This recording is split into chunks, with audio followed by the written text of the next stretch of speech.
Hola, hola, ¿cómo están todos? How are you doing? I'm la super comadre Claudia of RadioCrystalUSA.com. How is everyone doing? I am just enjoying a nice glass of wine outside on the patio of Napoli's Wine and Cafe.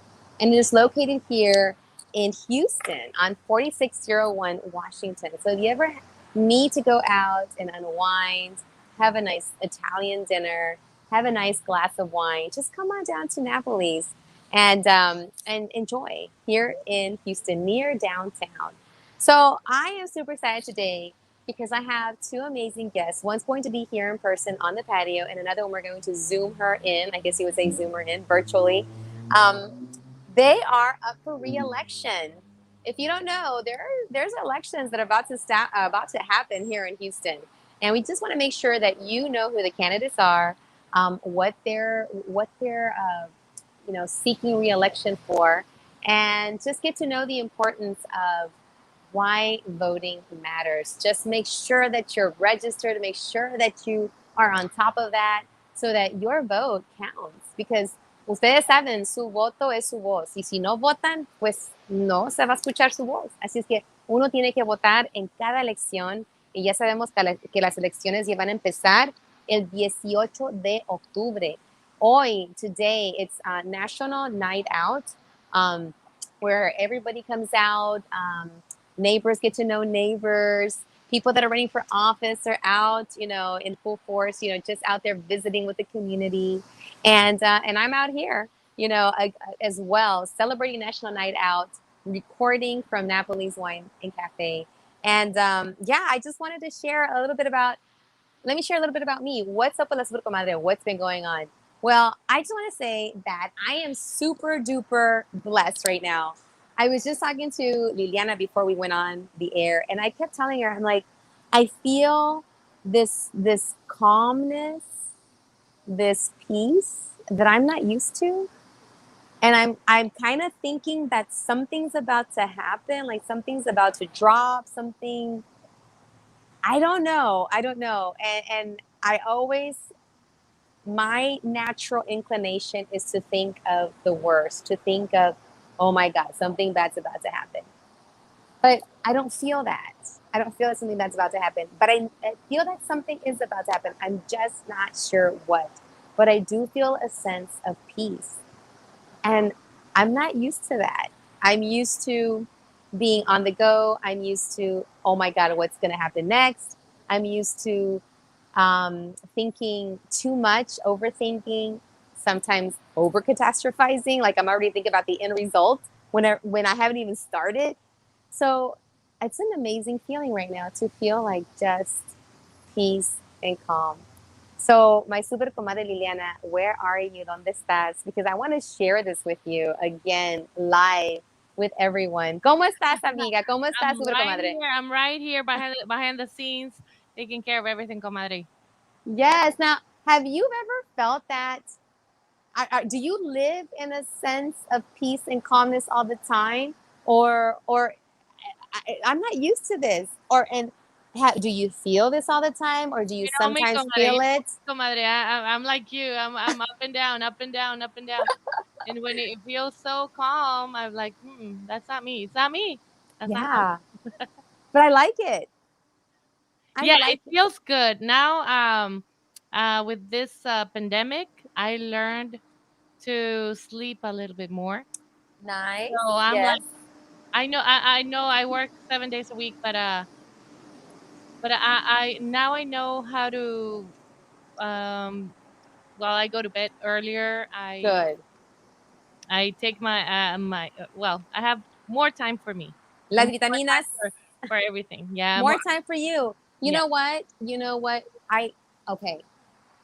You're like me, on the go, all over the place, lots of people, and this weekend I didn't do much of that. I spent a lot of time en mi casa, limpiando, recogiendo, ordering stuff online. Exactly.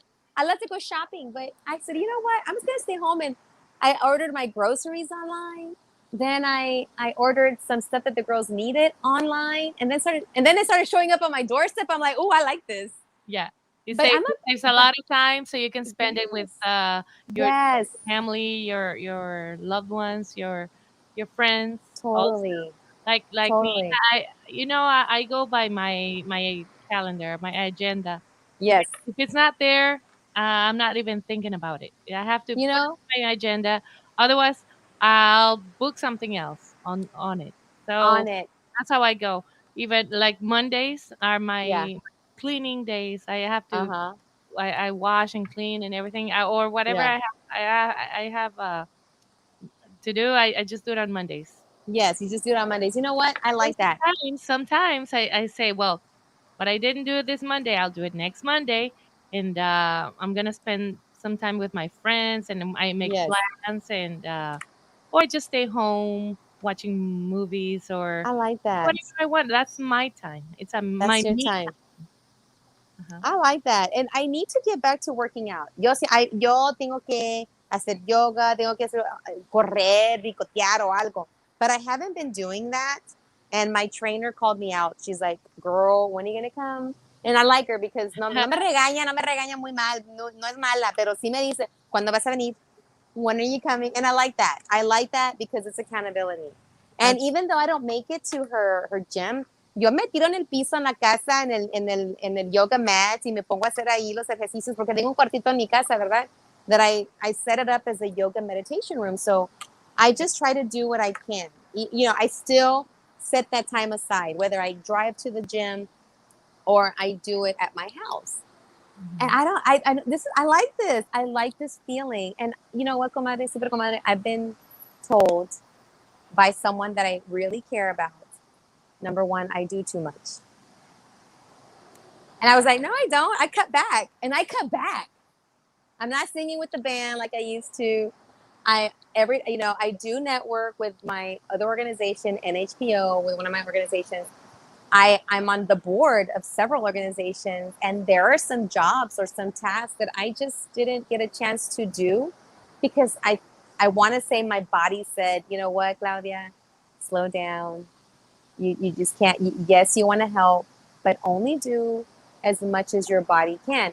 And and I keep Exactly. hearing those words in my mind, in my head, like you do too much. And in my mind, I'm like, no, I'm not. I'm doing less. But Yeah. in that person's You eyes, do they're more like, than this. you're Yeah. doing a lot. And they're like, and I'm like, let me turn down my light because it's so bright. Because I'm outdoors in this patio. It's so super cool right now. Okay, what about now? Is Yeah. that good? That's better. Okay, Yeah. Better. much better. So I'm like, I love it. I love it. And I love that this person is telling me this because maybe I needed to hear that. Maybe I needed to hear you're doing too much. And maybe that sense of peace and calmness comes from the fact that I am only doing so many things. And then I know that sometimes my mom and my dad se preocupan por mí porque me dicen, oye, te vi aquí, te vi allá, but nomás voy un ratito, nos tomamos una foto, hacemos la conexión, ¿verdad? Like a business connection or networking, and then we leave. Exactly. So it looks like I'm all over the place, but not, and maybe I am, but I'll be there for a little while, and then I'll go home. Exactly. I do what needs It's to be like done. yeah, it's like me. Well, I sing well almost every day, Yeah, but yeah. then last week I just noticed how many pictures I have in my phone, and Mm, I went through all of it, and I was like, yeah, I did all that in 1 week, yeah, and yeah. I reminded well it made me remember of the days with no pandemic. That's Oh, that's how I was. yeah, It was Monday through Sunday, like yeah. Boom, event boom, boom, boom, after boom. event after event after event, and that reminded me of that the days with no pandemic. And Yeah. I felt so weird because Uh huh. I had to go through a lot of albums and Yeah. go through a lot of pictures, and I remembered I remembered I used to do that right before the pandemic. Uh So huh. so I felt like 2 years ago. Yeah. Wow. An event after another one, like the mariachi festival, and then Yeah. I started Wednesday. singing at Aroma, and Uh-huh. then Friday at um in Humble, Texas, and then the mariachi festival, and then the purple carpet, and Yeah, then I mean, it's so many things that happen, but we're so used to that I know. in our lives. It People is. don't. A lot of people don't know about that, but No. to us, is normal. It's normal. It's normal. And for me, I need to balance it because I have two girls, one's 12, one's 13 now, and they're growing up so fast. And I mean, every time I wake up, they're like an inch taller. And I'm like, what? You could slow down with your growth. Pero sí, comadre, I love this feeling right now that I'm feeling of this sense of calmness and peace. I don't know how it's manifesting. Maybe it's all the things that I've been practicing. I've been practicing saying no to certain things. I've been practicing, taking care of myself, like, exercising, even if it's at home. I've been practicing being present, That's being in the moment. Every time my mind starts wandering to the future and what I want to do, and oh my God, have I done this, and that to do that? I'm like, you know what? Stop. Focus. Yes, have your goals, on today. but focus on what's in front of you. Which I want to also say, I'm super excited because What happened? okay, so this year my year at my school, because I am an educator ¿cómo dice? De vocación, ¿verdad? Sí, sí, sí. I started off with the title of a literacy specialist in the library, where I'm supposed to be working with small groups of students. And I had an assistant that was going to come in and take care of checking out the books so that I can go and work with small groups. Well, that didn't work out, but you know me. You know how I roll.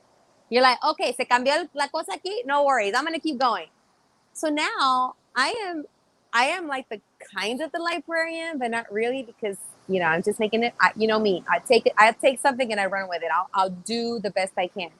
And I noticed in that kids, not just in this school, but overall, that reading and paying and being in a book les cuesta mucho. No, los niños como que les cuesta leer porque número uno a veces no saben. Sometimes it's just hard for the child to read what's in front of them, right?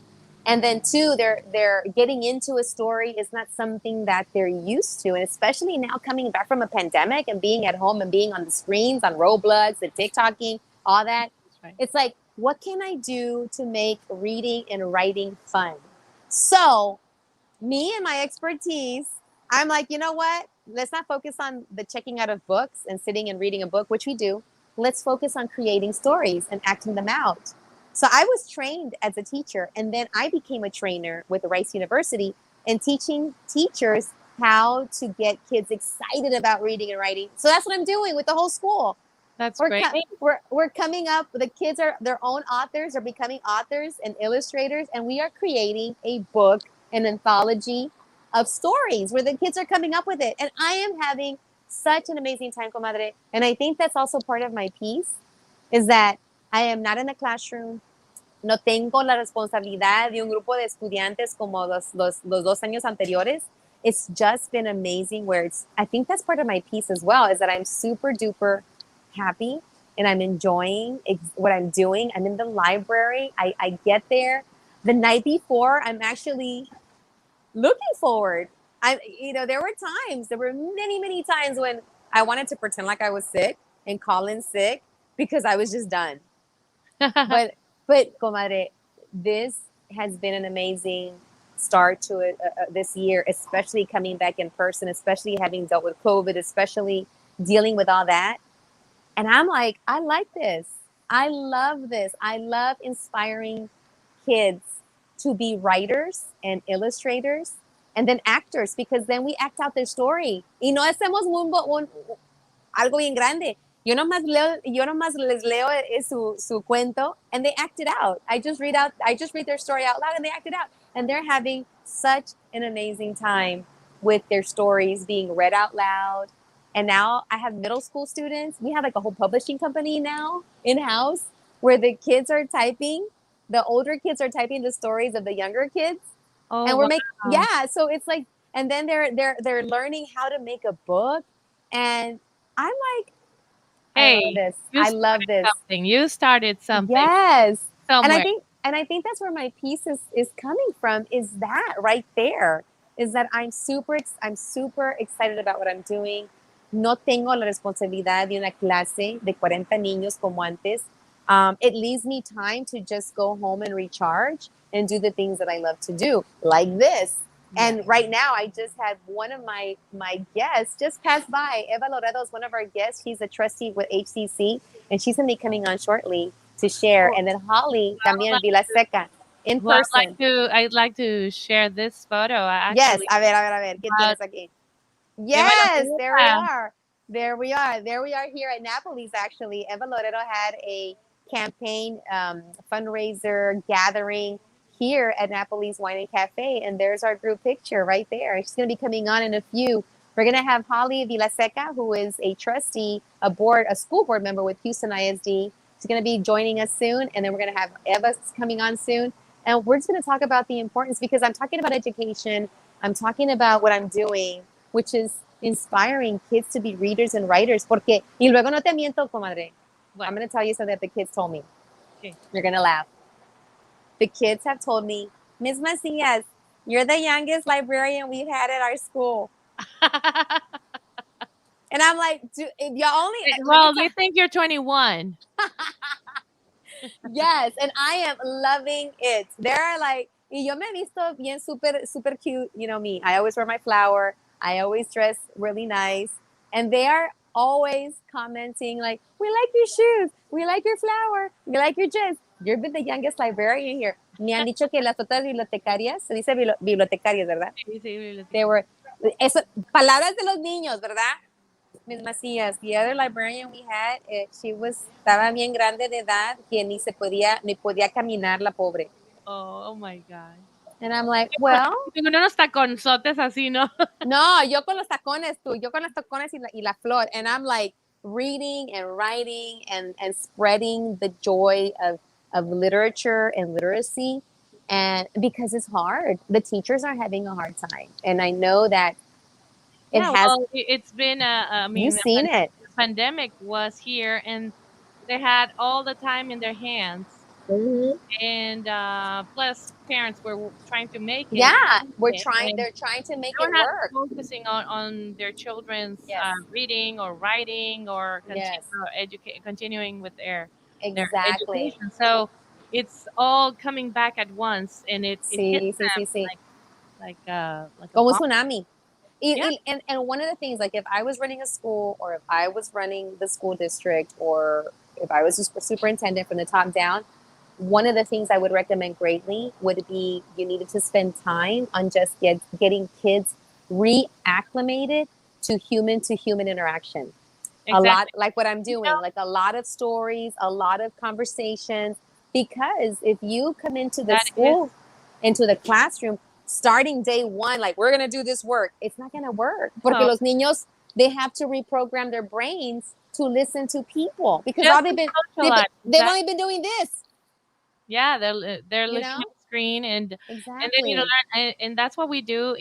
Well, as you know, I'm working as a PE. I'm a coach, Yes, you and are. one thing we introduced was talking to others, Mm-hmm. talking to others, Exactly. and that's part of it. It's part of movement, and we have to Yes. walk next to someone and talk Yes. to them and Yes. ask them questions. What's your favorite thing to do? What's your favorite movie? What's your favorite things? I mean, just to break the ice. Yes. I mean, Conversaciones, there was conexiones con ice. Now there are humanos. glaciers Yeah. in front of them. Montañas debajo del agua Yep. of ice. You know, So and we have to work little by little. little by little, And exactly. the thing is, school is some children have that little opportunity at school. Exactly. Once they get home, Exactly. they don't see other kids. No, no, and that's just it. Is whenever teachers come up to me because I used to be a principal, I used to be an assistant principal, I used to And by the way, support. it's principals. Oh yeah, it's Principal Appreciation Week or month, right? Algo Yeah, así. month, the entire month. So, saludos a todas las directoras de Y escuelas. para ti, felicidades, comadre. Oh, well, gracias, because I did do it once. Sí. So yeah, so thank you, and for all the school leaders out there that are taking on this role, especially after coming out of the pandemic. My hats off to you, and cheers. A lot of this is happening, and I'm holding a glass of wine. Yo voy a celebrar con Malta. Cheers. There we Malta. go. There we Salud. go. Cheers. Salud. Salud. Because it is work. And if we stop, like when the teachers come to me, I'm the librarian, and they come and y se desahogan conmigo porque saben de mi trabajo del anterior. They know that I've been a principal. Y se desahogan. They kind of let their hair. They kind of share. They're vulnerable. And all I do is listen and say, you're doing the best you can do. Just you're coming out of a pandemic. Give yourself grace. If what's working is not working, start over. Start over tomorrow. Start over with conversation. Start over with just the basic minimum of human interaction. Play games. Play do activities that involve listening to each other, and you have to model that because the kids, like me, yo soy mamá. Mis niñas estaban en la casa con su computadora también. I was like, go do your work because I gotta teach. So I'm over here trying to teach kids while my two kids were on a laptop, solas, doing I don't know what. And then the teachers would call me, las maestras de ellas, like, tu hija no se presentó a la clase. I'm like, what do you mean my kid didn't show up for class? She's right in front of me. Was, well, I'm trying to work. So I hear it and I feel it, from both ends as a teacher, as a mom, as used to be, school leader, going into this, giving ourselves grace, being vulnerable to asking for help, and realizing that what we're doing is the best that we can do with what's happened in the past, and all we can do is move forward. That's all we can do. Something I've learned with this school I'm working at Yeah. is we appreciate a lot. And Yes. like Yes. we have a weekly appreciation form that Uh-huh. we fill out and thank someone or thank a team or thank someone Nice. or anything, and it's Yes. say to someone, and Yes, I that love that. makes me feel good Mm-hmm. for saying it, and also it makes them feel good. Exactly. And that's what we need to do is we need to appreciate, and we need to point out what is it that's going well. Because, y es por eso que te decía antes, I'm not used to this peace. I'm not used to this calmness. I'm used to like, oh my gosh, what's next? What's next? And I kind of like this. I'm Yeah. liking this vibe. And maybe You it's, can control. You're controlling everything around you now. well, no, not really, because I'm used to controlling everything. I want to control the responses. I want to control how I do things. I want to control how they respond. I want to control, and I'm kind of just letting go. Letting it flow. I'm letting it flow. I'm letting things flow. And this is not like me, and I'm enjoying it now. Good. I mean, I mean, we go. I mean, our life, we go in Yes. phases. Yes. We're going to touch, and sometimes we're gonna touch a face and like it. Sometimes we're not gonna like it. Oh, la comadre se nos fue. Bueno, vamos a pasar a un comercial. Okay. For those of you here with us, thank you for being with la Super Comadre Show. And vamos a un comercial. Regresamos.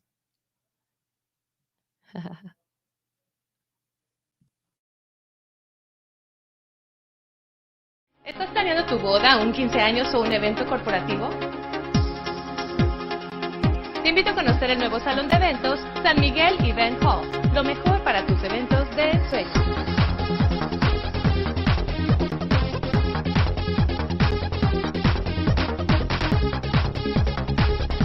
Con amplio estacionamiento y capacidad de hasta 600 invitados. Llama al teléfono en pantalla para más informes.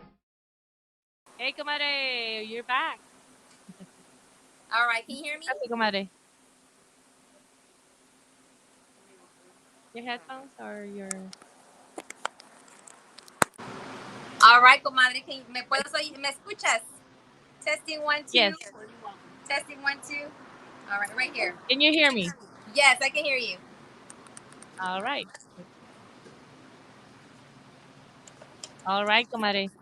All righty. So we're going to be talking super loud, but I have my super comadre right here next to me. How's the sound? Can you hear us over there? Very well. Loud and clear? All right. Loud and Okay. clear. Okay, let me make sure you can hear us. All right. So, I have next to me someone who is running. She's re-election, right? Re-election. And I want to bring her on because a couple of things I want to share with the audience is number one, why is it important to vote?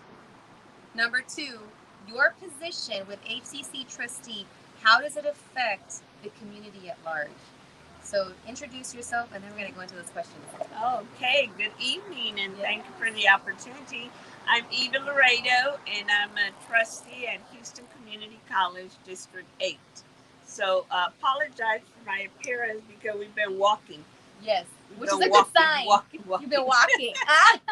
Walking, hitting the streets, hitting the houses, talking to people, meeting and greeting. Yes. And so, I've been on the community college 12 years. And prior to that, I was teacher, principal, and I heard you saying about the hard work that it is, The pay is not that good, but the rewards are great, and the rewards are the students. Yes. And so I just love being with the students and talking to them and encouraging them and motivating them. So I found that being on the college board is an extension of just the education. And so that's my passion. And there's your flyer right there. Oh, yeah. There it is. So for those of you that are just joining in right now, that are connecting with us, we are on live on RadioCristaUSA.com. We're also on Facebook, YouTube. We are on Twitter. You're going to get a chance to meet Eva Loredo over and over again, and make sure that you go out to her events. Make sure that you follow her. Make sure that you like her, all her social media platforms, because that way you get a chance to know who she is and what she stands for. And we're already hearing right now that she's a woman who's been in the classroom, a woman who's led a school, a woman who now sees her role as extending beyond what you have been doing. Yes. So as an HCC trustee, why is it important for us to get involved with these elections of making sure we have people like you in those positions? Well, it's so important to vote. This is the media isn't even making a hype about it, which is sad because this is the education ballots. We have people that are on the ballots that care about education. So we have the ISDs, and then we have the community college. And so it's important because we have so many opportunities. I say that sometimes a community college is like a second chance place. And for people that might have gone to the university and they didn't do well, and that, but that's not the end of the line for them. They need to come back to the community college and try some of the certificate programs. Yeah. And that's what we're doing. We have a strong workforce program.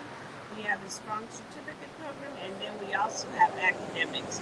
And we have partnerships with the universities. We have like University of Houston, TSU, we have A&M, we have UT Tyler. So we have those big colleges. So it's important to me that we have opportunities for all students. Yes. So I just say, when do your homework, check on on my opponents, because I do have two opponents. Okay. And so, I just wanted you to know that when I say education for all, I don't want to drop anybody on the wayside. I want to make sure that even if you're a D student, a C student, we have something for you. There's something we for you. We have to help you. We have to keep you in school, and we have to motivate you. And there's different ways to reach them, and so I want to continue doing that. I like what you just said right now, that there's something for everyone, because yes, college is important, but I, as an educator, I promote college and career. College and career, because you just don't know what it is that is going to be the best fit for you. And I talk to my students, and I've always talked to my students, I go, if you are creative, if you are business-minded, okay, put your plan together now. And just go to a community college where you can get the certificates you need to do what you want to do. Right. What, there's something, and when you said D student, I want to tell you, Eva, that when I was in my high school, I was in the honors college-bound program. I got to the University of Houston. I was totally lost. I was a C student that first 2 semesters where I was like, I don't know if I'm going to make it. And thank God for people like Dr. Tacho Mendiola, the Mexican American Studies program. People that, you had it. We all had the connection. We had to go through Tacho. And I went to San Jacinto College. I took some courses there. I said, you know what? I'm going to have to take some courses near my house. I need to find a place. So I did a combination of San Jacinto College as well as U of H because I needed to figure out what was going to help me. Yes. So there's no one way to do things. Right. And then we also have the dual credit. So the dual credit is in partnership with HISD. And so we, but we're still getting resistance from some in the education field there at HISD, not allowing the HCC to go into the campuses because, again, they're trying to promote them for university. And that's great. But let's not forget about those others that are not university ready. And that's okay. They might be ready in 2 years after they've gone through HCC or through a community college. Yes. So, community colleges have a lot to offer. And, it's a good springboard. It's a springboard to go on to the universities, and it's affordable. Yes. Not everyone has those big bucks to go to university. And that is so key, is the affordability, accessibility, and let's get you on the path that you need to be on. And you mentioned earlier about the different certificates available. We live in the city of Houston. Medical Center, Energy Corridor, we have technology. We have it all here. And we got to make sure that our students are leaving their high schools locally ready to take on any of those avenues.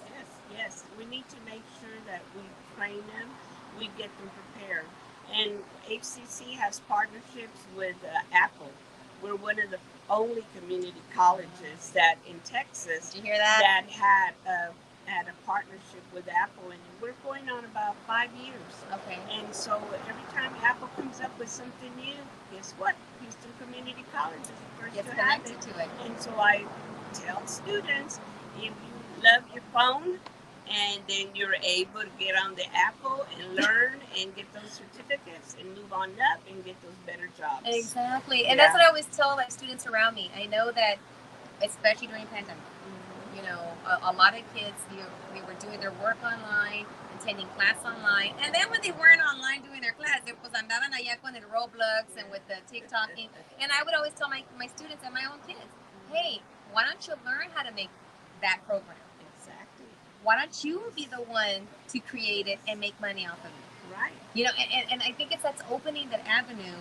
And as HEC trustee, that's, am I hearing correctly, that you provide those connections for that to happen? Yes.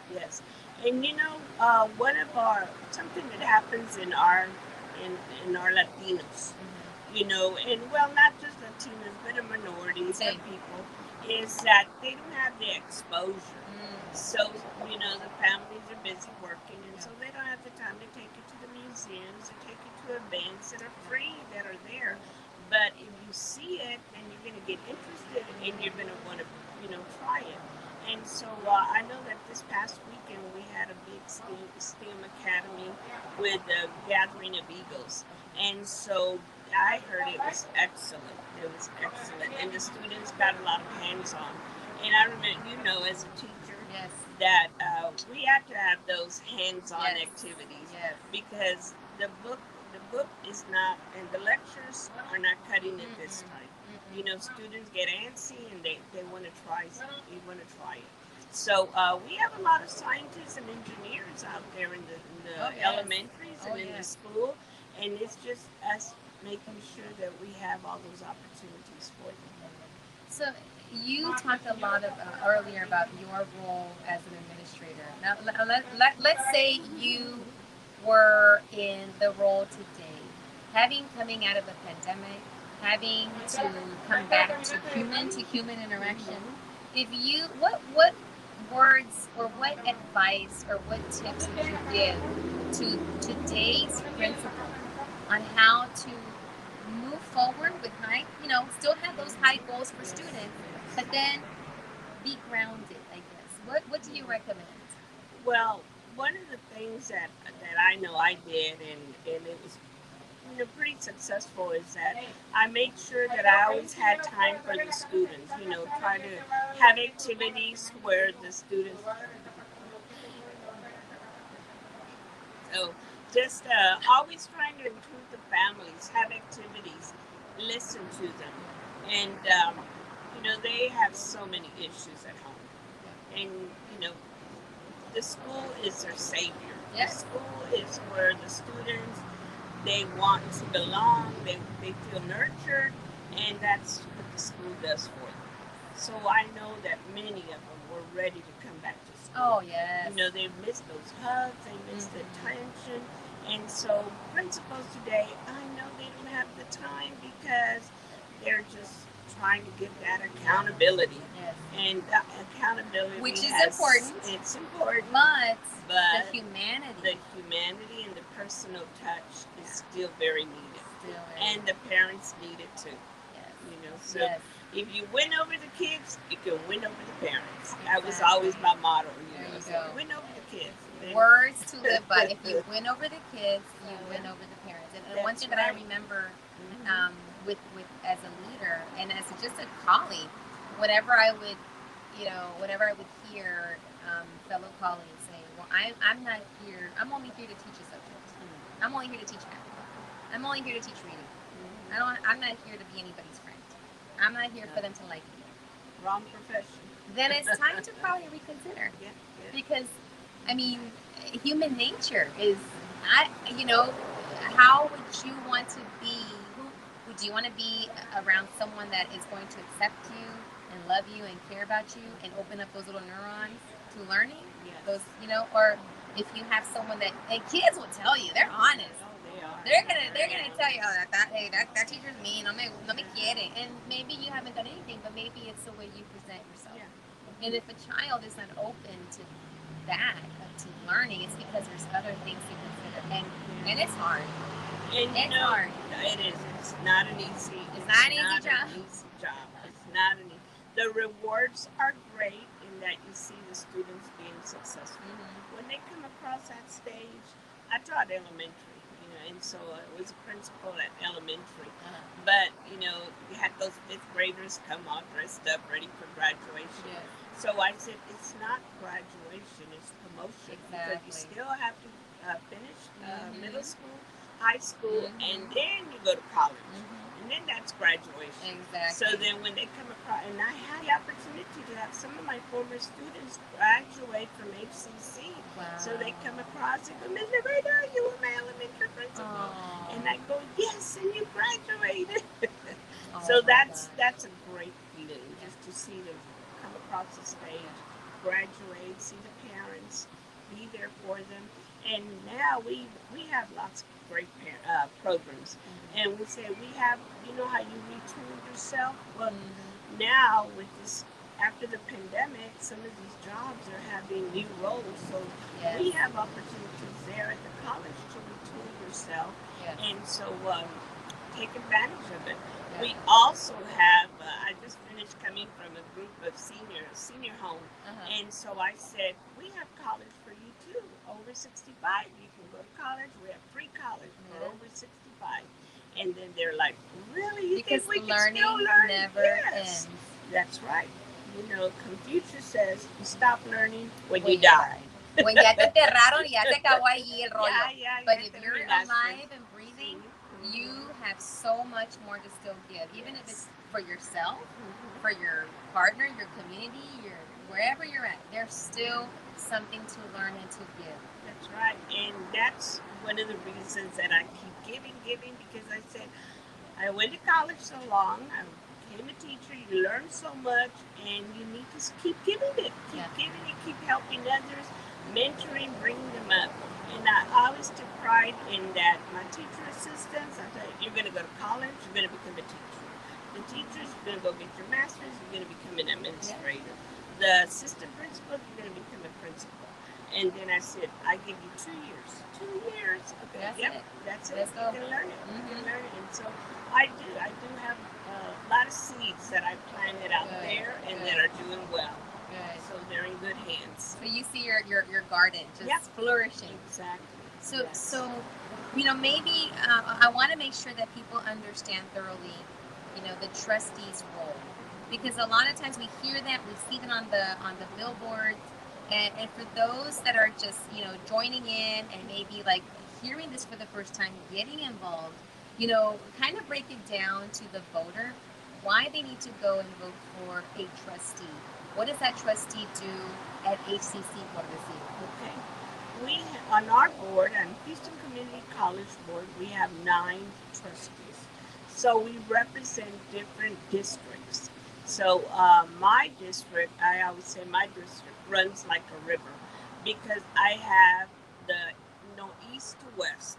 So I have from my lowest socioeconomic to my highest socioeconomic. Okay. So I start on the east side, Federals, Jacinto City. That's where I grew up. That's my home. Okay. Jacinto City, born and raised. And Galena Park. Uh-huh. And then I go through Denver Harbor, Magnolia, North Side, 2nd Ward, downtown, 1st Ward, 6th Ward, Montrose. Wow.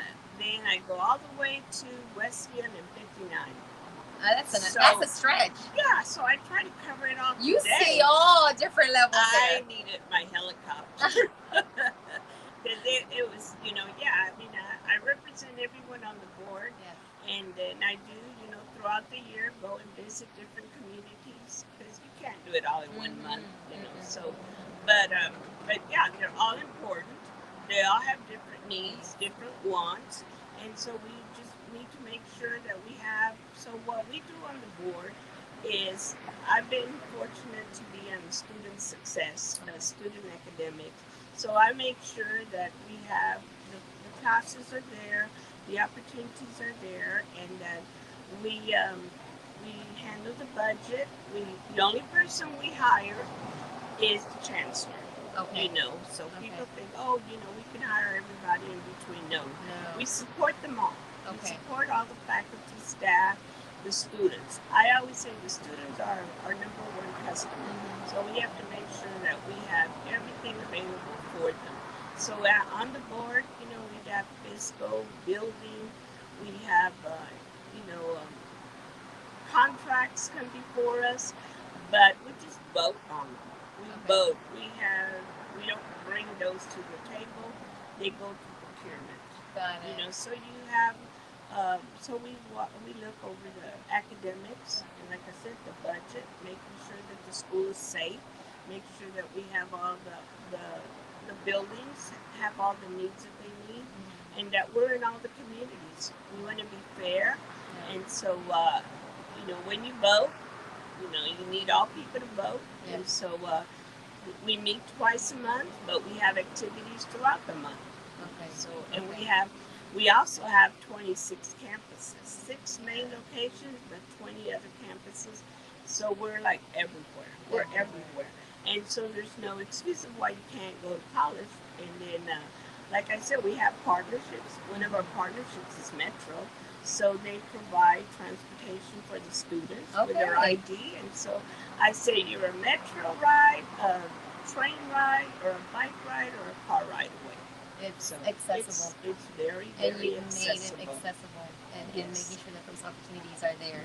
So there's no excuse. No excuse. I always tell the students, if you can figure out how to get on TikTok and make a video, if you can figure out how to get on Roblox and figure that out, if you can go on Instagram and post pictures, you can figure this out too. And right now, because of COVID, the government gave all the colleges and universities money to use for their students, to help them with their education, help them with their tuition and fees. And then, on top of that, students that are at HCC, in fact, this week, I think from the 1st to the 5th, 6th, this week they can use the emergency fund money. There's emergency fund. They just but you have to be a student enrolled, and they're Yes. going to do it again in January. So you still have time to enroll, and you can apply for that money. And then it's like money falling from heaven. Nice. It's free. Okay. And so I told a few people that I know, and I said, let me know how it goes. And so one of them said, I got $500. And then she wanted to use it for clothing or something. The other one said she put technology. She Okay. got $1,000. Wow. And I said, that's wonderful. That's good. All you have to do is find it in there. Take you that go. time. Take that time to go into the website for the students. That's amazing. So it's there. It's there. This is the opportunity. This is the time. Right now to go to school, take advantage of it. Yes. And it's virtual. This is the first week that we're going Okay. that we're Face to going face. back Okay. face to face. They're doing the hybrid. They're going to Okay. try that and see how it works. So, but the staff has done an amazing job of keeping the buildings clean and safe Good. and Which is my preparing. next question: is how are you getting ready for that? For everybody coming the, back in. the teachers, they met and they had their Zoom sessions. Yes, también Zoom. They're zoomed out. Zoomed out. And so, but they were great. They came through. Okay. They provided the classes, and they had a large number of students. It could have been more because a lot of them were at home, and that was the opportunity to study online. Yes. But for whatever reason, they didn't. But I said, okay, now you need to make it up. Yes. Make it up, and let's move on. Yes. That's all you can do. Yeah. One of the things that I do. Whenever I start hearing the talk of we're so behind, oh my, I'm like, stop. The whole world went through this. Yes. It's not just us. Yeah. We're going to be fine. Yes. We're going to be good. We're just going to do what we can, start from where we're at, and all we can do is move forward. Yeah, that's and it. problem solve. And what a great way to model to students Yes. how you move forward from where you're at and how you just problem solve. ¿Qué podemos hacer? Okay, let's figure this out. Okay. This is real life. Right. And it's important for students to set goals. I always tell them, set your goals in 5-year increments. Yes. But some maybe need 1 year. 1 year, okay, get in the door, go to school. Yep. And that's, I always say, take someone with you. Step one. Yeah. Because Yeah. we are our biggest fear. Yes. We are the ones that, pues no puedo, no Yes. sé, no. That's just part of our culture. Yeah. So we got to encourage each other and say, yes, you can do it. Yeah. And celebrate those little, those little The little steps, little milestones, the little wins. baby that. steps. Celebrate that. it. Celebrate it. And teach your family how to celebrate. I always say education starts at home. Oh, yeah. We always said that, Yes. but now it's really more important. Education does start at home. It's a family affair. Everybody help each other and move on up. And that's how we're going to do better. Yeah. Exactly. So we need to get the people to get out and vote. Yes. So talk a little bit about when, where, how to vote for you, to make sure that they get involved. What does it look like? Because I know we have new voting legislation that went through. It kind of changed things up. It's not yet. Not yet. Okay. I mean, it's we're still going to be able to get out and vote. Okay. People already got their ballots. They were able to vote from home or send in their ballots. Okay. Register. So the counties send those, and then all you have to do is, if you got that big white envelope, make sure you fill it out, send it back. Okay. And it was mostly your 65 and over. They Okay. got those, or others that for whatever reason, can't go to the ballot. Can't go to the voting area. So, but early voting starts on the 18th. Okay. October 18th. October 18th, Okay. and all the way to the 29th. And so it's going to be from 7 to 7, except on Sundays. There's only one weekend, a Saturday and a Sunday. Okay. But you must So no take, excuse. no Saturday excuse. and Sunday. Go and vote. Yes, and take someone with you. Yes. Don't go alone. Yes. Take your neighbors, your familia. Take them to vote. Take your It's kids very too, so important. they can see Yes, it. so they can see the The process. process. And some people say, well, mine's is only one vote. That one adds up. So yeah. we need you. We need you to go out there. We need you to vote and take people with you. Yes. And then the actual day of that it counts is on the November the 2nd. Is when they bring all the votes together and we add them up. You know. Okay. So we need to make sure that let's not wait for that one day because it always seems to rain. Oh my gosh. Look at it. Oh, So you have how many so, days to vote yeah, early? Take we advantage of that. Take advantage And of take it. a friend, take family, take your kids. I think it's great Yes. to model Yes. to students. And so what's going to happen is that you have propositions. Okay. The first page is all propositions. But on the next page, that's where you see the trustees. You're going to have the community college trustee and you're going to have the Houston ISD. Okay. We're not going to be in all the districts, but look for us to make sure we are in your district. So okay. mine's, I'll be the second one on the ballot and just with Eva Loredo and then you vote. So now you know, So, Eva Loredo right yeah, here. Eva Loredo. I'm from the East End, born, raised, still live there, and I just love my community. I love my city, and I love the educating the students. Yes. So we need to just keep it going. One of the things that I created last year was the Passion Project Speaker Series, and I want to ask you, because students, young folks will always see us at our success, but they hardly ever see the journey. And sometimes our students, our young people coming up, need to see that it wasn't always a perfect journey.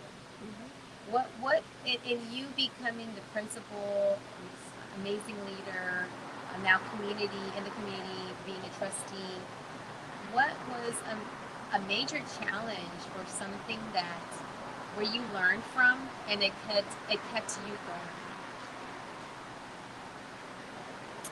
Well, my mom and my dad, they were the ones that said, you got to go to school, you got to learn, you got to do well, because we went the job route. We work, always work. And so now y'all have the opportunity to go study and be the one that we dreamed of being, but we didn't. And so, they pushed us. My parents pushed I have 6 brothers and myself. Wow. And so they were there. They were making sure that all together. Yes. So I was in the middle. Only girl. 3 older, me. And so I say my brothers trained me for that teacher. Oh my gosh. But they were amazing. They were very supportive of me, and my parents were too. And so, but I remember in 4th grade that the principal was going to take us on a trip to see something from Texas. I don't know, Washington on the Brazos or something having to do with Texas. Because we studied Texas history in 4th grade. And so, I don't know, it might have been $5. And my mom said, no, we don't have $5. You can't go. Well, the principal said, you know what, I'll let you go and then you pay me, as we go, through the month. Yeah. So I always remembered that there was that principal that cared enough about his students because he knew that trip was going to make an impact. Yeah. And so I made sure that I carried that forward as a teacher and as a principal. Yeah. I had opportunities for the students. Now, in becoming a principal, I didn't want to leave the classroom because I was enjoying the classroom so much. Yes. But my principal said, we're recruiting bilingual teachers because we need more bilingual principals. And so I said, I don't want to go. I'm good right here. I'm good. I'm fine. I'm good. No. Just imagine. Just think. So the first day that we went to college at Clear Lake, then mid-management class, the instructor said, okay, well, welcome. Instead of impacting 25 students, now you're going to impact 200, 900, 1,200. So, and I thought, wow, that's really true. It's true. So that was, again, somebody else was there to help push you. and push you and build that confidence Yes. in you. And Yes. so that's why I, in turn, love to do that now. To Yeah. pass it on, Yeah, pay it pass it forward. on. And you and I have a parallel story. When I became an assistant principal, it wasn't because I was ready to leave the classroom. I was at Clear Lake too, doing the mid-management, and the professor said, "You guys need to learn how to interview. So that's your assignment." So was we all interviewed, and I ended up getting a position. And I was like, "But I'm not ready to leave." And I went to my professor, Dr. Henry. I still remember him. He was a superintendent up in Crosby, I think. And I said, "Dr. Henry, I got offered a job. What? I thought that we were just supposed to go and interview just to see what it was like." And next thing you know, he's like, "Do it." I've only been a teacher for like 4 years. Do it. You'll be fine.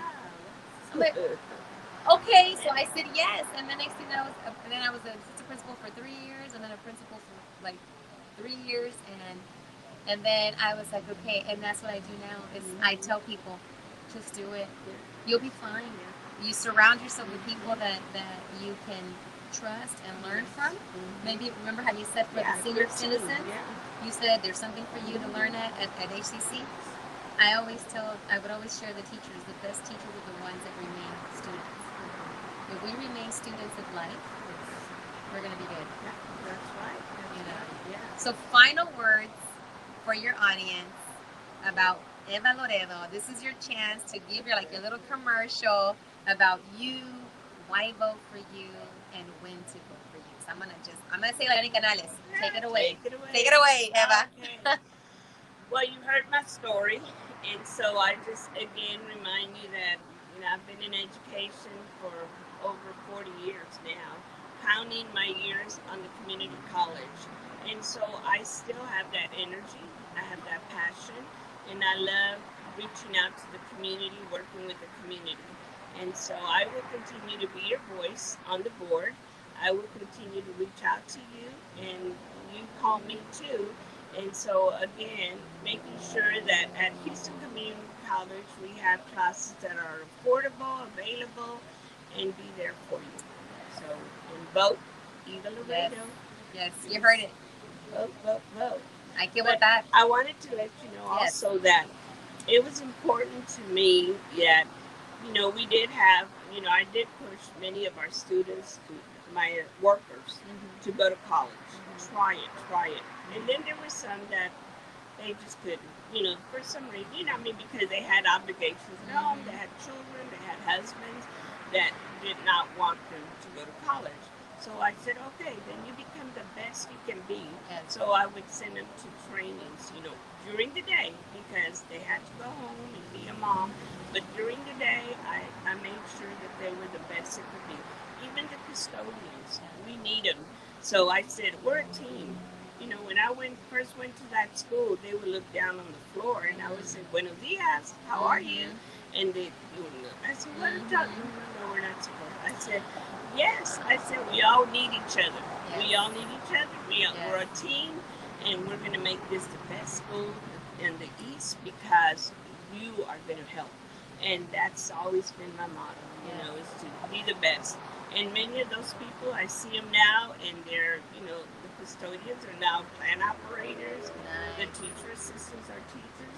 The secretaries or clerks then became the head secretaries. So Moving yeah, up. they all moved up. I'm like that movie, the Jefferson. I love it. Moving Moving on up. So And that's what it should always be. There's every role is so important. I would always remember that I was told by my mentor that I, dearly miss because he passed away over a year ago. But Ms. Redenas was one that always told me the people you need to connect with first are the school secretaries, the administrators that are there. They're the ones that really run the school. The people that clean, and the cafeteria ladies. Exactly. That's who you need to make sure you connect with. That's the people that run everything. Everything else, it'll fall into place. So again, we say, si se puede, Si se puede. si se quiere. Oh, so I never heard that podemos, one. So todos Si se podemos, puede, si se quiere. quiere. I like that. So, vámonos, a hacerlo.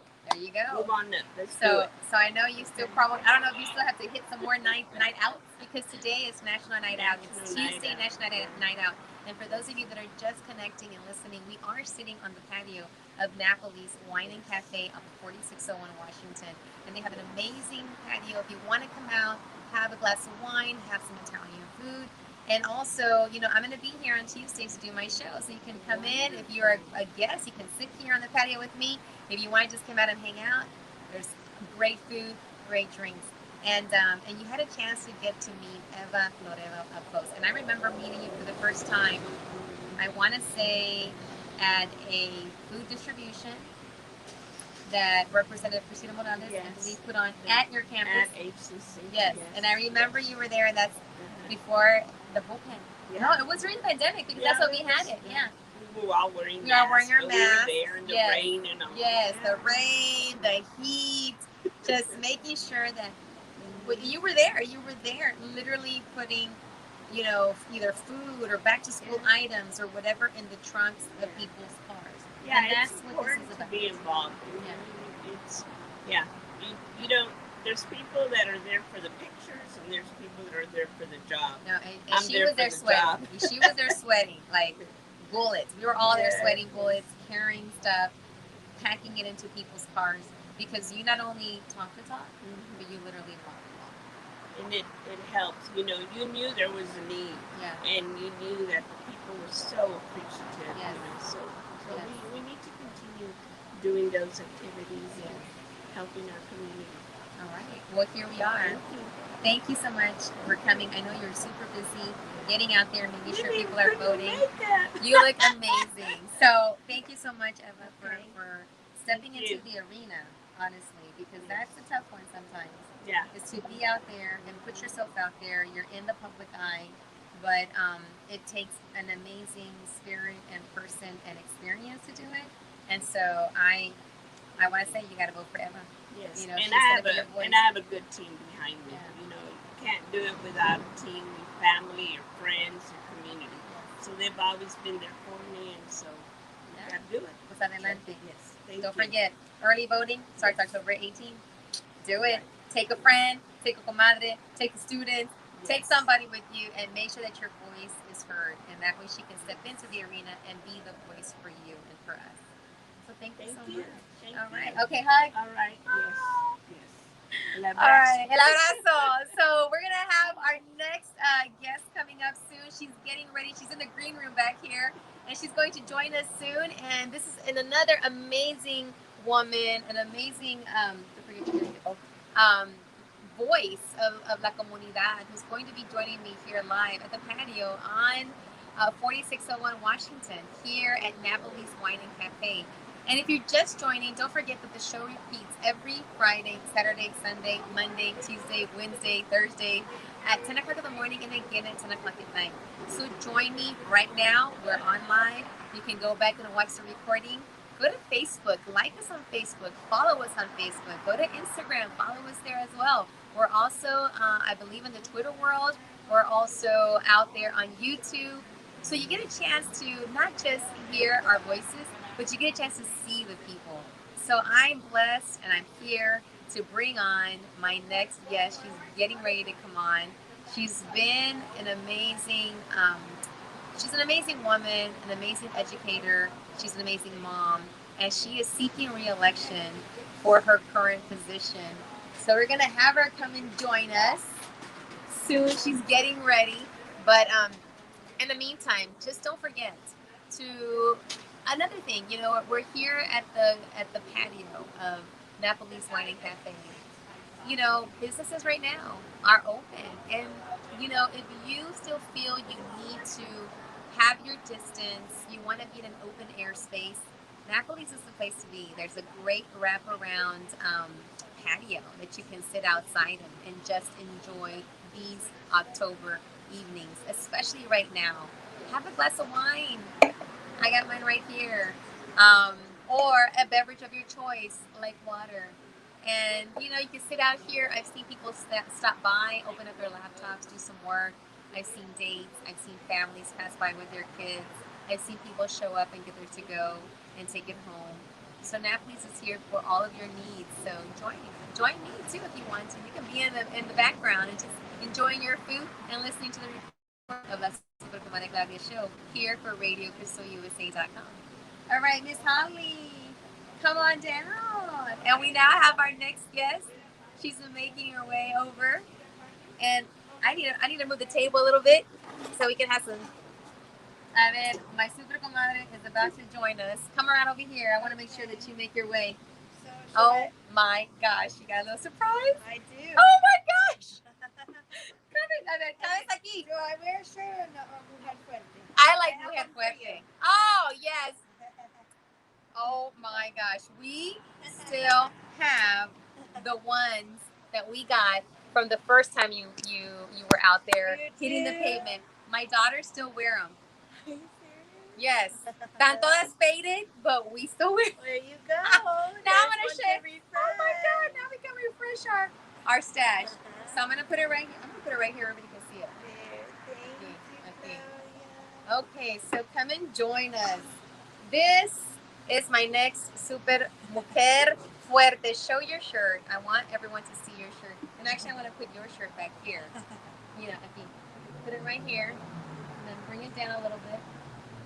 I feel like I just washed clothes, and I'm in Jacinto City drying my clothes. There we go. Perfect backdrop. Okay, so I'm super excited to have you on. It's been a while. It's been a while, right? I remember the last time I saw you was we were celebrating, I think, Nico's birthday? No, whose birthday? Elizabeth Santos' baby's birthday. We were behind you in the parade. Birthday, and it was a car parade. It was a car This was parade. last year, and it was. No sabíamos que iba a pasar, but we still wanted to celebrate We did. because that's how Latinos roll. That's right. You know, there's a 1-year-old birthday, and we gotta show. It was We gotta fun. show up. Pandemic or no We were pandemic. decorating our cars Yes. in the parking lot. Yeah, you had some tape. You helped me. We did. It was it's a cocoa. It was a cocoa theme. It was. And it was an amazing event that just parading down the streets and just making a big deal for Morris, his first year birthday, which by the way, Elizabeth Santos is also out there campaigning. But I want to focus on you today, Holly. I've known you for such a long time. I feel like you're one of my little flowers out there doing your thing. And I'm so proud of you. I am so honored to be sitting next to you and to see the amazing work that you have done for Houston ISD as being a school board member, which is not an easy job. You don't get paid $1 million. That's how much it gets paid. And so I just want the public and público to get to know you, why it's important to come out and vote during this time, why it's important to pay attention to the role that you have and why you need to come back to it. But first, just share a little bit about Holly. ¿Quién eres tú? ¿De dónde eres? ¿Cómo llegaste a este puesto? We can do it in English, and if you want to do a little bit in Spanish, because we can be Spanglish. Así está bien. Así está bien. Sí. It's so good to be here with you too. I know a very special place in my heart and in my, I guess, formación. Sí. When I was an educator on the front lines, as a pre-K teacher back in the day. I mean, Claudia's known me for many, many, many years, and I was really honored to have worked alongside of you. And I with you. It was a very special time. It was. I couldn't have done it without her. And likewise, I couldn't have done it without that. So thank you for believing in me. Of course. When you hired me a long time ago to work as one of your pre-K teachers back in the day. So it's like that was 15 years ago. It was just like, I don't know, 5 years ago. Yeah, maybe. We still maybe look like 5. Okay, yeah, takeaways now. But yes, it was an amazing journey. And earlier I spoke with Eva Loredo, who was the principal herself, and that was a tough gig. But I surrounded myself with people that I knew were the right people, and you were one of those right persons. From the moment I met you, I'm like, okay, this is someone I need, and that doesn't come often. And I've watched you blossom, I've watched you grow, and I almost feel like a mom, like I'm watching my kiddos like be those butterflies and just fly and run with it and go with it. And I saw you, and you were just amazing. You had your teaching partner, you guys hit it off. The students just learned so much. Every time I walked into that room, every time I was able to see the kids in action, it was just, it was love, it was academics, it was, problem solving, and the relationships that you had with your teaching partner and that you had with your students.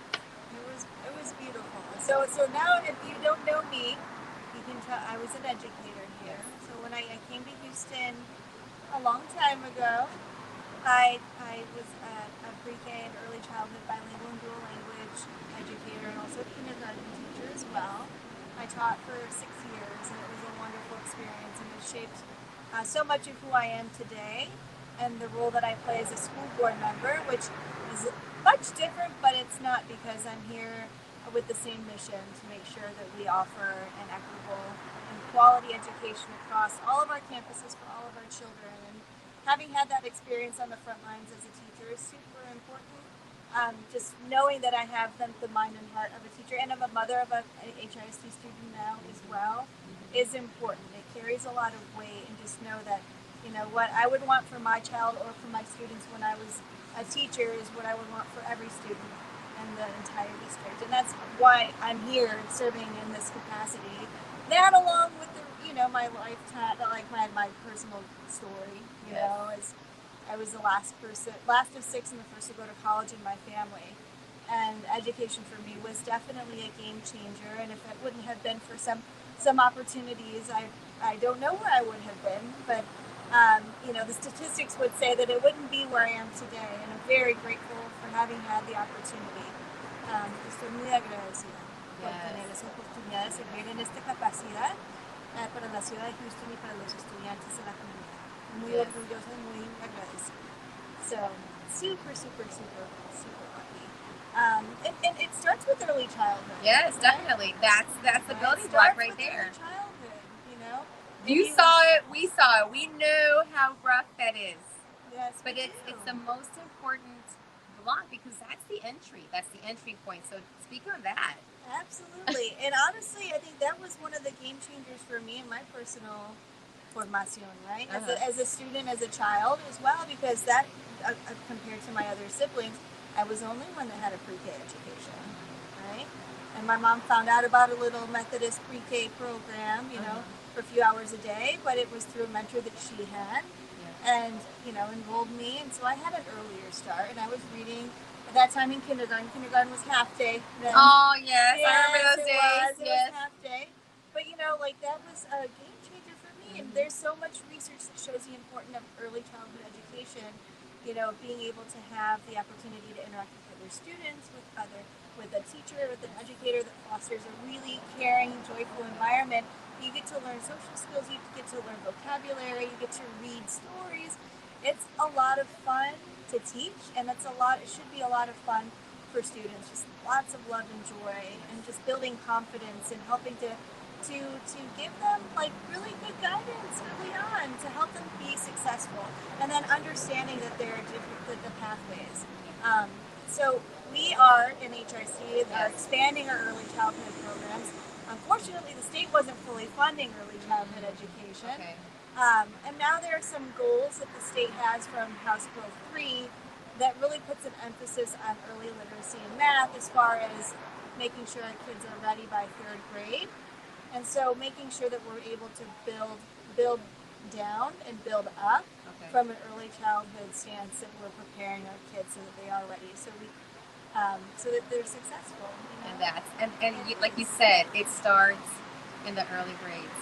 I know that we have the state test. I know that that's accountability to the MAC, but we need to make sure, like you said, I love what I'm hearing, making sure that we start from the lower grades, because magic doesn't happen in the 3rd grade. Magic needs to start happening in the lower grades, and you having that voice and making sure that you put that experience out there is so needed, because you've been there, you've seen it, you know what it's like to be with the little ones, you know what it's like that, you see the needs. And now as a mom, even seeing that in your own child, did you ever find yourself guinea pigging your kid, using them as a guinea pig, I'm going to try what I used to do with my students and then you're like, oh, this stuff works. Guilty. Right? I did the same thing Guilty. too. Like all the trainings that I would go to, I'm like, I'm gonna try to mic it. And I'm like, oh my gosh, this stuff really does work. I mean, I did it with my students, but then I'm like, I can you now as a mom, it's such a that was a game changer for me. Was all the things that I promoted with like you guys and education as a school leader or as a teacher myself.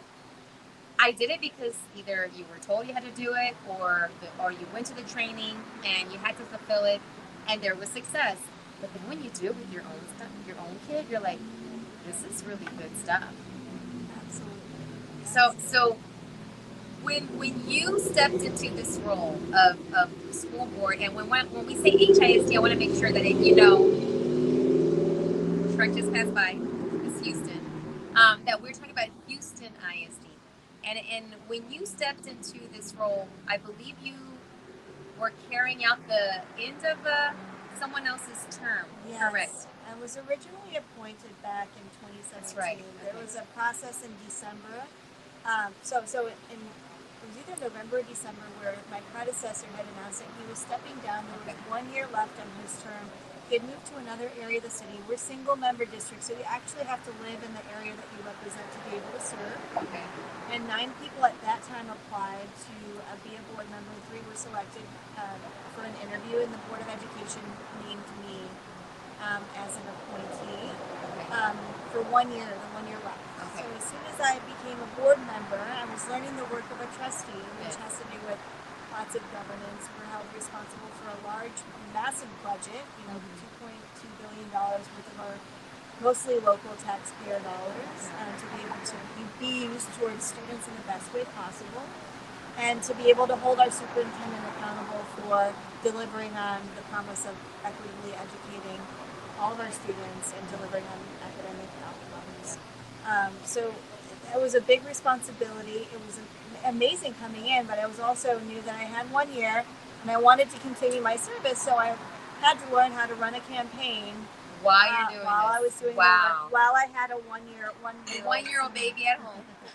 Because now I'm Porque eres mujer fuerte, Yes, like your shirt says. yes, we are.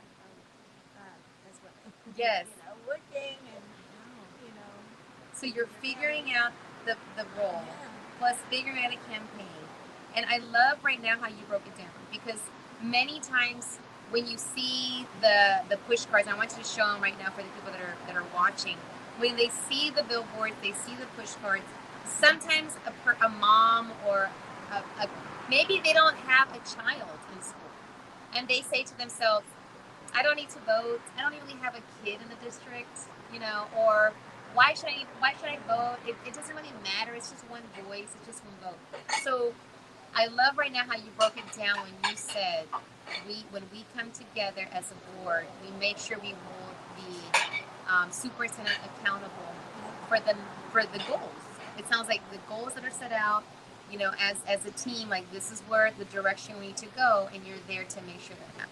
Yeah, that's our main responsibility. We also have another employee who's our chief audit executive too. So we have 2 employees, and we have board goals that we set for the superintendent. And the superintendent is also evaluated on the board goals that we set. And then we're progress monitoring the performance of the district, which is his performance or her performance, through on a monthly basis. So we talk about student outcome data at each of our board meetings.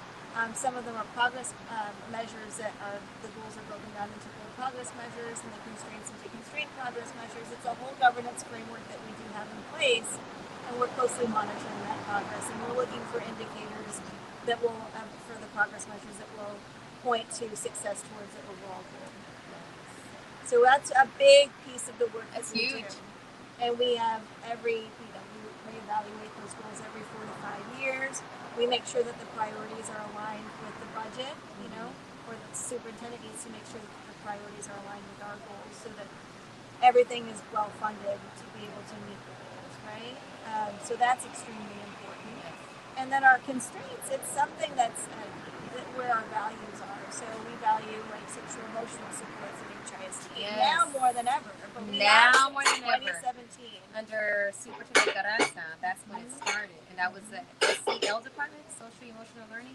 Yeah. Did I say it right? Yeah, social emotional learning. But there's there's several departments that support that work. Okay. So We have a wraparound service specialist. One of the goals that we had is that by 2022 we'll have a wraparound service specialist at each one of our 280 plus campuses that will mobilize resources local to the community for each student that's in need in a real-time kind of way. So we have a software kind of platform that the wraparound service specialists use to identify the students, flag what their needs are based on certain indicators. It could be attendance, it could be tardies, it could be something that the teacher identifies that, you know, a student may be extra hungry or is coming with not the school uniform. Maybe there needs to be washer needs to be replaced. So there are lots of different indicators there, and then the wraparound service specialist can mobilize resources, additional meals, send food home, counseling psychological services, and it's something that's really, really important, especially now because we have, as a community, have gone through so many traumatic experiences. We've gone through Hurricane Harvey together. We've gone The through freeze. the pandemic.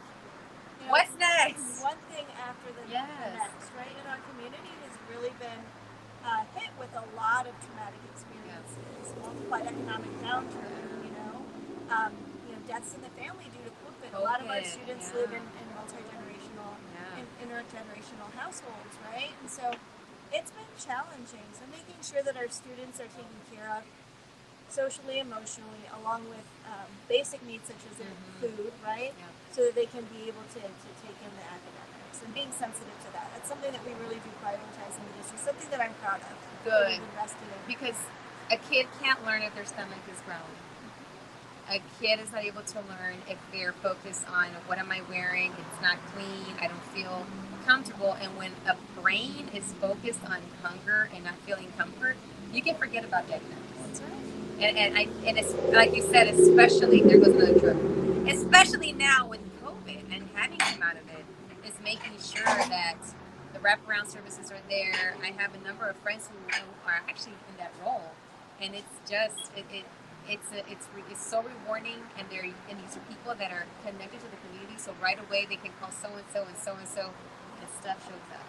But to create that and for it to be, you know, handled and carried out, especially, it's almost like it was meant to be, because we're now making sure that kids are coming back and they're okay. Because, you know, one of the things that I've noticed, and I have a dream job right now. I'm actually in the library. I'm kind of the librarian, but not really. But I'm fine with it. I'm the literacy specialist, but I'm good. It didn't work. You know, I roll with stuff. You know me, Holly. You know, we can say we're going with this, and then it goes sideways to the left or to the right. I'm like, okay, what are we doing now? Okay, let's make it work. So now it's become a place where it's a library, and all I'm doing is focusing on the love of reading and writing with the Rice University Storytelling Project. Yes, that's awesome. Yes, I have middle schoolers doing the typing. Oh, I love it. I have them creating the anthology online. Then I have the little ones who were taking their stories, and I'm teaching the older kids how to sit with the younger kids and listen to their story and type it or write it. Yeah. And then teaching them how to also have them draw their pictures so they can be the illustrators. So now we really have a publishing house in this library. I love it. So, and then I have some new literacy specialists come in from the district saying, we have this literary diary or newsletter online, and we need some entries. And I'm like, great, because I got some stories. So it's all coming together. I love it. But we focus on conversations, human interaction, and the stories that we're getting, it's all what they've gone through. And I know that some of them are fiction, but you can tell there's realistic fiction. You know that whatever they're saying about death and dying, maybe they're talking about their doggy or their puppy or their kitty or something, you know, but they bring in elements that I have a feeling have something to do with whatever they experience at home. And it's a human interaction, and what you guys are promoting, it's just amazing, because especially coming back right now, that's the hardest thing for all teachers, is how to get kids to reprogram their brains to be with humans versus to be with iPads. And I want to say my kids were on iPads too, because I was trying to teach. And I would send my kids to their next room, go online, go to class. And then they didn't show up to class online. And then I would get a call on the down low, and I'm over here trying to teach my students. And then the teacher's like, "Where's your kid?" And I'm like, "They're right there in front of me in the next room. They should be online." Well, they're not online. And then I would mute myself and then yell across the house, "Your teacher's calling me. You need to get online." "We're here, Mom. They just can't see us." "Well, you better figure it out because they can't see you." So I know that my kids probably need some counseling. I know. Yes, Holly. I had my student, or my son, Yeah.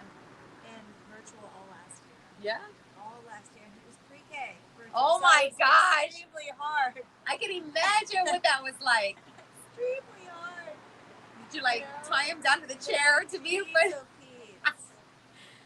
And at first when he knew that he was going back to school in person this year, yeah, he's like, "I want to go to school on the iPad. I want to go to school on the iPad." I'm like, "Well, you're going to have to take up that complaint with the governor." Ah, there you go. You know.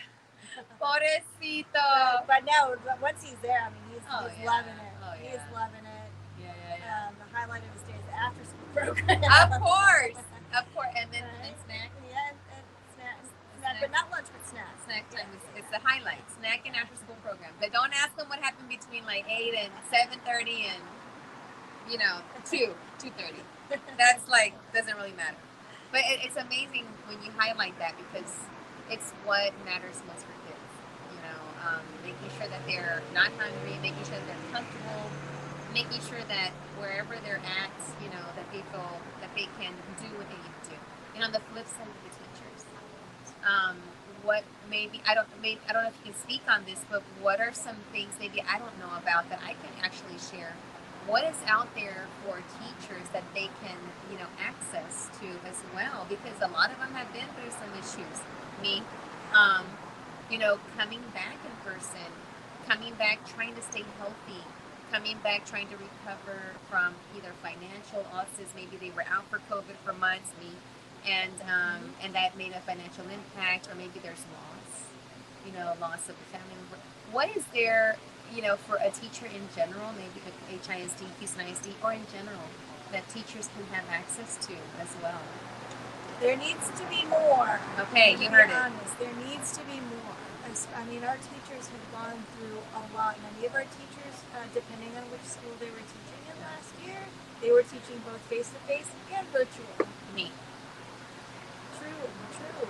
It didn't happen in all cases, but and how we are set up in HISD, it would differ from one school to the next. And a lot of our teachers experienced burnout. Many went to early retirement. Many, were going to take some time off and reevaluate, right? Mm-hmm. Extremely difficult time for teachers. I mean, I know that we put in place a few retention stipends, and we've given some raises. We need to do our share in making sure that that's something that we continue to increase and really critically look at, because our teachers need to be valued, underpaid for what the responsibility is great of a teacher, right? Yes. And last year was extremely, and actually last 2 years. I mean, we're going into year 3. Yeah, this is year 3. For academic year, yes. right? While we're under this COVID situation, and it's been extremely tolling. Yeah. We have not had a normal year probably in the last 3 years now. And it's and one thing I caution, since I'm in the literacy specialist or library specialist, whatever you want to call it, and people know that I've done the principal job in the past, and they stop by. They're like, "What would you have done?" Or "What do you think about this?" I just listen, and well, what do you think you could do? What do you think you should do? And then if I have a source, which is what I gather, I feel like I'm a wraparound the teacher source, and I'm like, well, maybe you should try this, or I heard about this, or some teachers. I do what students. Some kids, some teachers, and it's whatever I find and I share. And there are some that have sat on my couch. I have a couch in my library, and I have a rocking chair. And I tell the teachers, I go, hey, you need to come in, turn off the lights. Nobody's in here. Chill out for 10, 15 minutes before you go back. And they'll share. I think it's time for me to go. And I'm like, whatever you feel you need to do. You need to take care of you and you first. Of course, right now your responsibility is your kids, but take care of you long term.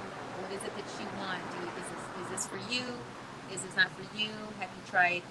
What have you tried to feel like this is for you? And if it's not, don't feel obligated. Don't feel bad. You need to find what's best for you. And so, but if there's a resource, I will always, share it with them, give it to them, because it's been rough. I don't even think I would be there. I probably would have walked home. But I'm blessed right now where I'm in the position I am in because I see all the kids. Pero regresan con su maestra. And so I'm just there to inspire and to motivate and to get them on the school-wide, get them back into literacy and literature and human interaction, so that my goal is that when they go back to the classroom, they carry something of that, that, I'm being listened to, my stories mean something, I'm valued for what I'm saying. Words have power. Yes, words have power. And I'm just there to support. I'm supporting the teachers with the students and with me, and then I'm supporting them. Hey, there's a couch, there's a rocking chair, and that's here's some water. That's all I can do. But yeah, I mean, we just lost our nurse. Our nurse retired. She said, I'm not coming back. And again, it's like whatever you need to do, whatever you need to do. So your role is super important. We now have a superintendent. We do. So talk about that new person coming in, which I'm very familiar with. I don't know if you met him before. I have. Have you? I have in the past. Yes. Oh yes, you probably have. Yes. I have.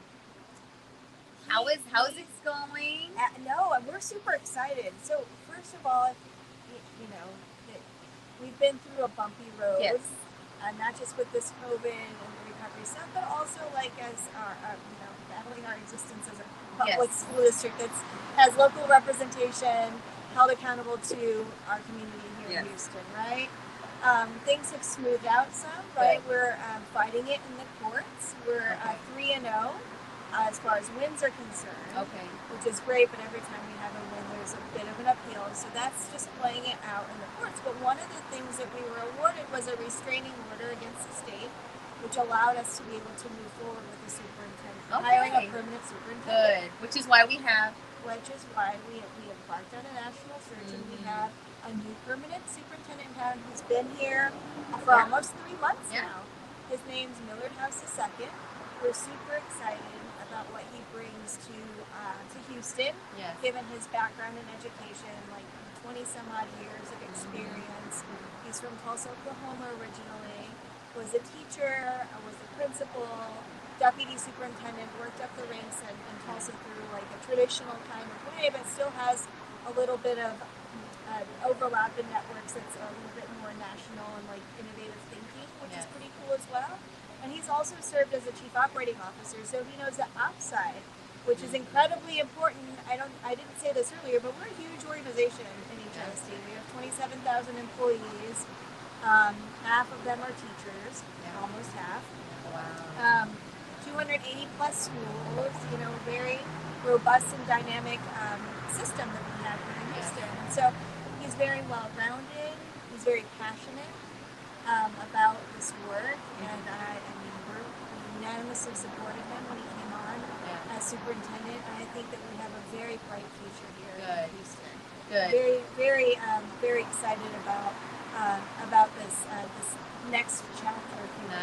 Nice. And we're coming into this pandemic year, and still, it's like you need to move forward with what's going to bring, what's going to smooth out those bumps. And bumps are going to happen. I always share that. It's going to happen in your classroom. It's going to happen in a wide scale. It's what we continue doing. And you guys have set the course, and y'all set the table, and y'all said, okay, this is who we need. You were able to fight back and get the restraint. I didn't even know about that. Now I understand all the ins and outs, which is now what we're hearing, why it's important to make sure you vote.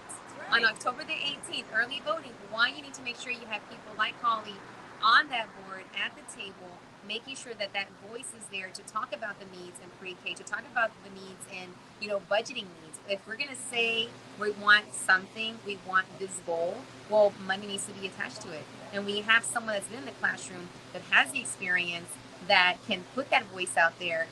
This is why it's important to vote, whether you have a kid in the district or not. Because if you live in this neighborhood, if you live in Houston, at some point, the students that have gone through HISD are either going to be working for you, with you, in your business.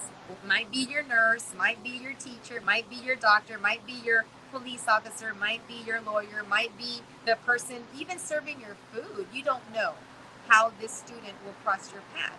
So you want to make sure that you get involved and you vote, you get the right people re-elected to put that voice out there, because these students are going to be affected one way or another. By not voting, by not being part of the solution, by even putting people in place or keeping people in place, that's going to come back. Because then we're going to have students that are not going to be filled or fulfilled with the things that they need. So this is why it's super important to get involved with voting, whether you have a child in the district or not. If your kids are in a private school, it doesn't even matter if they're in a private school or not. The children that go to the public schools, at one point they're going to be out there in the world, and we got to make sure that they're out there and they're prepared either for college or career or starting a business or ACC or Central College, whatever, because they're the ones that are going to be filling the ranks. We are the energy capital of the world. Medical center is down the street. Energy corridor. We have people coming in from the west, coming to Austin, to nearby, to set up the new Silicon Valley.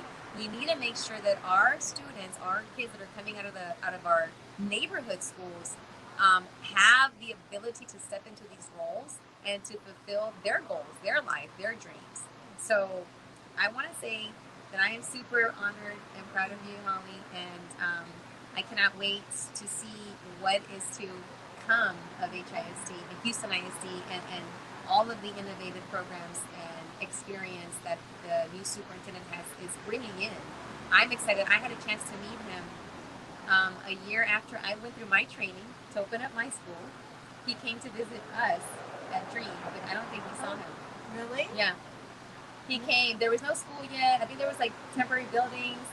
He came out, and I remember it was during the startup year. It was during the startup year. So it was maybe while I was at Shine. Oh, you were at Shine. I was at Shine, and he came to Shine while I was in my startup year, and I was describing to him that we were going to be at 3D, and there were no buildings yet. And he was looking at me like, there's no buildings there, you're recruiting people? I'm like, yes. I'm recruiting people, and there's no building. But that's how this works. And I remember him looking at me like, okay. And so and when I saw his name come across the board, I'm like, why does this name look so familiar? And I started researching. I'm like, now I know who it was. Oh, I met him at Shine when he came when I was still in startup year. And I'm like, okay, we're gonna be good. Oh, So I was like, okay, and we're gonna be fine. And as long as we have voices and people that are going to push back, and I think that's what is needed all the time as well. Pushing back is not a negative thing. It's accountability.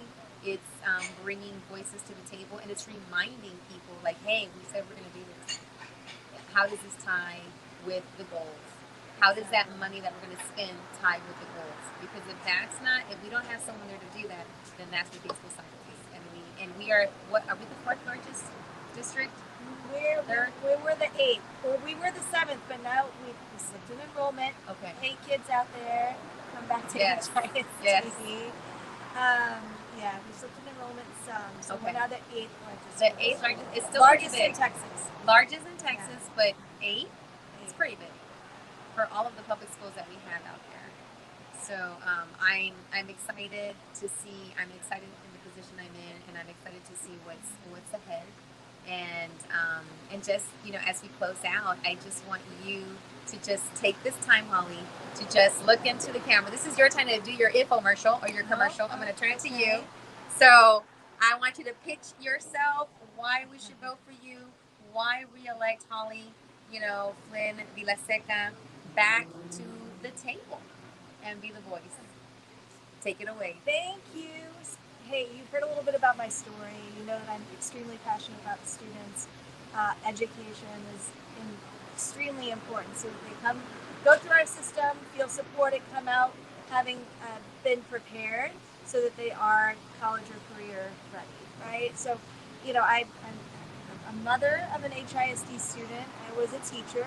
I've supported teachers. I worked in the nonprofit space. I work in the corporate space. So I have lots of years of experience in this. And it's increasingly important right now, more than ever, to have an experienced voice on the board that really is here for the right reasons and truly cares about our kids and community, and that's me. If you live in District 6, I hope to have your support. If you don't, we're knocking on doors every weekend through Election Day, November 2nd. So this Saturday, vengan a mi pueblito restaurant que queda en La Llanera con Richmond. So it's a Colombian restaurant. Porque eres colombiana. Sí. So we will be there at 9 a.m. on Saturday with volunteers and turf and desayuno. So come out and support us and hit some turf and knock on doors to get the word out that there's even an election, Yes. and that I am the best and most qualified candidate here for the right reasons, wanting to make sure that our community is best served by our strong public education system. I'm committed to that. So I hope to see you. And again, the day afterwards, during the week, we'll be hitting them at the doors as well. You can find information on my website, www.hollyforhisd.com, and estoy disponible. Estaría disponible. You know, reach me on social media. Yes. You can follow me on Twitter, @HMFB1. And I hope to have your support. If you live in District 6, I'll give, you know, there's a map, but Highway 6, south of the Bayou, north of Westheimer, going in towards Beltway 8, in a little bit more towards Gessner, and going down into Piney Point, so Energy Corridor, Piney Point, and Sharpstown and Glenshire area. Y ella habla español también, un poquito en español para que la comunidad sepa que si un problema o quizás quieren ir a hablar y poner los papás, ¿verdad? Quieren ponerse enfrente de la mesa directiva, que hay personas que ellos se pueden con quién comunicar en español, porque a lo mejor los papás no quieren ir por el lenguaje, ¿verdad? Pero tú estás allí no solamente con la voz en inglés, pero también en español. Yo soy bilingüe, ya saben que yo soy colombiana, colombo-americana, y ya estoy aquí también representante preocupada por los niños que llegan aquí por primera vez a este país, o los papás son inmigrantes y no saben cómo manejar el sistema, cómo comunicarse bien. Estoy aquí como su voz, y estoy muy orgullosa de mi herencia también. Y también para que sepan que estoy aquí luchando por ustedes, porque también yo soy de la misma tela, entonces para que sepan. Ya escucharon aquí, vayan a votar. Las votaciones tempranas empiezan el 18 de octubre y están abiertas las casillas de 7 a 7, también hay un sábado, hay un domingo también donde pueden ir a votar, y el día de las elecciones es el 2 de noviembre. Pero es mejor ir antemano, porque el 2 de noviembre siempre, como dijo Eva Loredo, siempre llueve ese día. Mejor vayan antes, pueden ir y lleven a alguien con ustedes. Like, you know, take someone with you. Lleven a sus estudiantes, los niños, para que ellos puedan ver lo importante de ir a votar y cómo es el proceso de votar. No pueden votar todavía, pero para que vean, porque cuando uno lo hace con los niños, ellos van a ver lo importante que es votar. And so it's super important. Take your kids, take a neighbor, take la comadre, take students, that way they can see the importance, the process of voting, and why voting matters and why voting counts. And it's all about accountability. And they're there to represent, to put their voice out there on our behalf. But if we don't tell them what our concerns are, then they don't know what to say and how to support us. But they're out there in the community with town halls. I know there's virtual town halls too. Yeah. There's ways for you to go to the board and sign up and speak on issues or bring up an issue. I mean, this is what it's about. It's about making sure that we have people that are going to take that information, going to make the best decisions based overall on the needs of the community, of the schools, and that's what you're here for. So thank you. And she's a busy mom. And Como ustedes. Como ustedes. And working as well. And she gets paid, I think, how much do you get paid for this? Sí, That's how much you get paid. So, so she's doing this because she knows that this is a position that needs to be taken care of. It needs to be honored. It needs to be represented well. So, thank you so much. Thank you so much. I'm super excited for you. Gracias. Sí. Gracias. And yo sé que todavía no lo vas a terminar. Le sigues. Because it's not over yet. No, Nope. we've got 1 month for election time. Yes. And 4 more years after that. And 4 more years. And then right now you're going to go home. And it's not over yet. No. Because you're still involved too. That's right. But I did pack the lunch before I There came you here. go. Ya comimos antes Qué bueno, qué bueno, qué de que bueno. llegara aquí. Sí. Y Nico ya debe estar dormido. Ya debería estar dormido. Ya debería. But you know how it rolls sometimes. You're like, why? You get home and you're like, why are they still awake? Yep. And why are they eating candy? Sí. You know what? At those times, you really can't complain. You're like, you know what? As long as the kid's alive, that's all that matters right now. That's right. So, Holly, Vida Flynn, Vida Seca, thank you so much for taking the time. Un abrazo. Gracias por estar aquí. Y hay cualquier cosa, reach out to us. We're here to support and to elevate and to, educate. And that's what this is about. So, gracias a ustedes que escucharon hoy. Thank you for listening in. Make sure that you like us, follow Holly, follow Eva. Get informed, become part of the process because we're seeing a lot of stuff happening right now with voting. There's potentially redistricting of locations or districts where local officials are representing these certain areas, and we want to make sure that your voice matters and your voice is counted. So get out there and vote. And this is just one election. There's so many more to come. So, my super comadre Liliana, are you there? Are you still there, comadre? Where are you? I know you're in the back. I am here. I'm here. I'm learning from you both. Yes. So here is Holly. We had Eva. I'm super excited. Final words from you, Liliana. Well, we would like to thank our sponsors, first of all. Yes. And thank you for all your support. And remember, if you would like to be one of our sponsors, please contact La Super Comadre Claudia at any time. You can also contact us through radiocrystalusa.com. And if you want more information about our sponsorships, let us know. All right. So we are wrapping it up, comadre. So I'm loving this. I'm excited to also announce that we're not only on Friday, Saturday, and Sunday, correct? That's every day. So we're now on every single day. So my show, we recorded today, but we are going to be on tonight all the way until next Tuesday when we have our new show. So if you missed it today, and if you want to come back and get a chance to hear it again, see it again, maybe you missed something, a lo mejor se les pasó algo, están en la cena, están con los niños con la tarea, pueden regresar. You can come back. Visit us at YouTube, visit us on the Facebook page, visit us on Instagram, and get a chance to listen, get a chance to get to know these candidates, get a chance to know why it's important to vote. So come back. We're on every day, 10 o'clock in the morning, and again, 10 o'clock at night.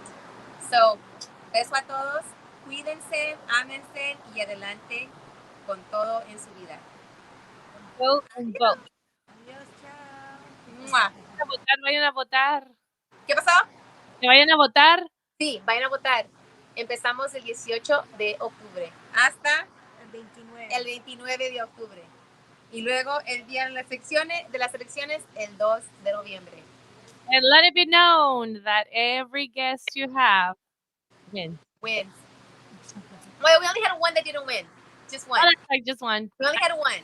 But it doesn't count. But everyone that's been on wins. So, we're sprinkling you the magic winning dust.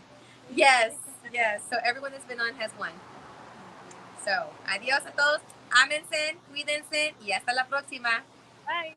Bye.